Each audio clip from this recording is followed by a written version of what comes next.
In today's video, I'm going to teach you how to delete a strip, a section in Wix 2026 guide.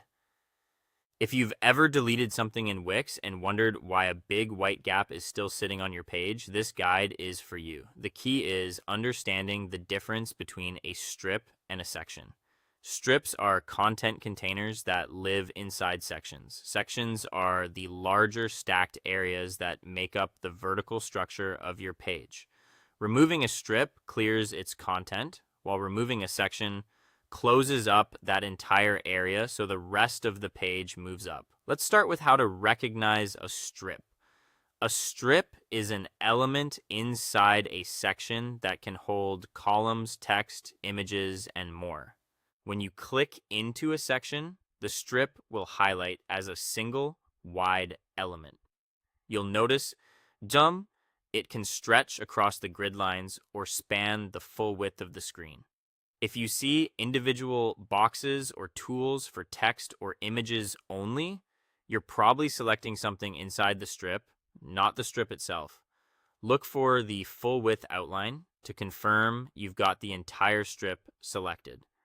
When you're ready to remove a strip, make sure that full width outline is active so you know you've selected the entire strip, not just a single column or a piece of content. From there, you can press the delete key on your keyboard or right-click the strip and choose delete from the menu. This action removes the content, but it doesn't remove the section the strip was sitting in. That's why you'll often see a blank white space left behind. The section is still there, just empty. If that leftover gap is what you want to eliminate, the solution is to delete the section itself. Click zoom out to 50% so you can see the full page layout and all the sections stacked vertically.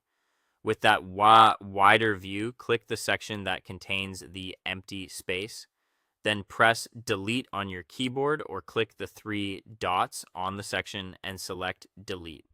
Unlike removing a strip, deleting a section automatically collapses the page layout, pulling everything below it upward to close the gap. Think of it this way. Deleting a strip is a content level change, and deleting a section is a layout level change. Double check your selection each time so you remove exactly what you intend. With this approach, your site stays clean, aligned, and free of awkward blank areas. That's it for today. Now you know when to remove a strip and when to delete a section to keep your layout tight and professional. Thanks for watching, and I'll see you in the next one.